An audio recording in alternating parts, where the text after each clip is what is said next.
Hello everybody, and welcome to my fully unscripted overview of the very first community tournament series here at Celeros.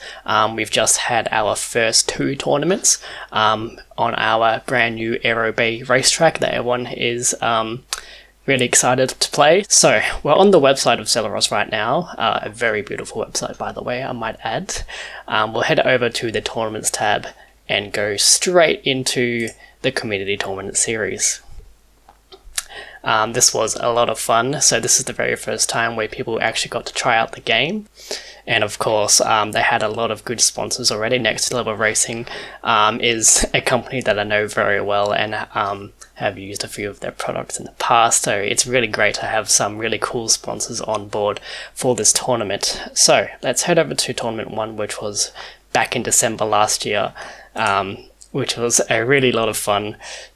There was some really good time sets, but it was quite a lot different to the tournament we recently just had. So the tournament lap times were fairly interesting. We had West FPV and FPV GAN setting the pace for the rest of the group, basically.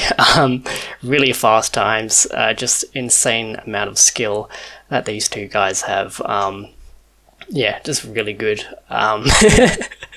That's pretty much what I have to say about those guys.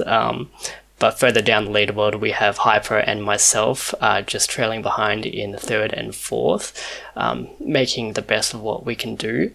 Dept, Abnormal, Jam, Complex, Shane, and Zephyrtalian in the top 10 as well. Further down the list, we do have the Flying Monkey, the Ginge, J-Box, QT, Ruko and Shames making the top 16 of Tournament 1. And there are a lot of familiar names in here as well, including Helix VR, which was also in the Genesis tournament, which was prior to all of this. The Genesis tournament being the, I guess, promotional tournament of Celeros.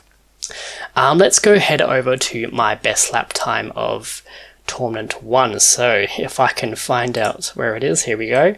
So this is in the Mark III in the very first build of Tournament 1. So the Mark III is more agile, I would say, to the Mark IV, which was just recently used, but this was before the update. So the Mark III was actually, I guess, the craft of choice compared to the Mark IV, just because of how, I guess, light it was compared to the Mark III. Alright, so starting off with gate 0, getting that ground boost for maximum boost effect over the first bridge, which looked different back then, through the first gate, going down to the floor for the ground boost again, through gate 3, making a nice smooth turn through gate 4, trying to be as clean as possible and towards the apex as much as possible as well. Heading down to the floor again for more ground boost and just keeping it there to get this wind turbulence straight through the bridge over. God, I'm really slow at this. Anyway, let's just head back a little bit just to see what I'm actually doing here. So through Tournament 1, the gates were actually just static back then, because there wasn't any gate changes that you see now in Tournament 2. So you could have taken any line you wanted, basically. So you could have gone the top or the bottom for gate 6, and whatever other gate was, I guess, changeable in the future as well. So I opted for the bottom just because I had that extra ground boost and I was able to carry that momentum through this section and up over the crest here into gate 9, which was a very important section for momentum. But other people would like to take the top route here, which would, I guess, give you a better run down into the water. If that makes any sense. I really hope this does. Anyway, so let's continue on to the end of the water section. Back up to land, we've got this chicane here that we have to go through. Really important to not lose momentum here. I opted to go under all of this here because if you go up, you do lose a little bit of momentum. So I opted to stay down and try and basically keep as much speed as possible. And although I lose a little bit more momentum as I come across this line here, it's actually, I think, in my opinion, for Tournament 1, was the play, because it gave you a really fast sector in this point. Even though it did slow you down a little bit here, but it's just what I found. I guess it's personal preference, really. Anyway, over to the final section of the track, I opted to stay up high to keep this momentum. Probably not the best thing to do nowadays that I think about it, but this is when I was just first trying out the game, just to see what it was like. Across the finish line for a 57.6, which is about a second off the top times that Wes was setting. So, that was Tournament 1, done and dusted. Let's go head over to Tournament 2. Alright, so here we are, Tournament 2, the one that just passed recently, and the really spicy one in my opinion. So this one saw a lot of new changes to the game. There were gate changes, so you wouldn't know which way to go per se, depending on what gates you were given per lap. It also saw a change in how the Mark IV drove, or flew, I should say. So the Mark IV basically got a bump up in how fast it was, so it was a lot faster this time. It was the new choice of craft compared to the Mark III, just a lot faster. And Tournament 2 is when we saw a more technical way of playing, so you actually had to slow down for a lot of corners, whereas in Tournament 1 you could just go flat out through every corner and that was it, you were golden. But in this one you actually had to slow down for each corner and make sure you were hitting the apex properly, or else you'd be going into the wall, which is what you didn't want. So here we are, Tournament 2 lap times. Again, surprise, surprise, we've got West and FPV GAN up at the top spots. Just amazing stuff from those two. Some really interesting lines from FPV GAN as well. He going over, I guess, out of bounds for his lap. We can have a look at that later if you guys want. But anyway, we've got we've got Jam in third place, setting a really good lap time compared to Tournament 1. Just really impressive stuff from Jam. Really dedicated, could be up there to compete with FPV GAN and West in the finals. Complex as well, really good as well. Depth still up there in 5th, which was what he got in Tournament 1, so good job to Depth for maintaining that position.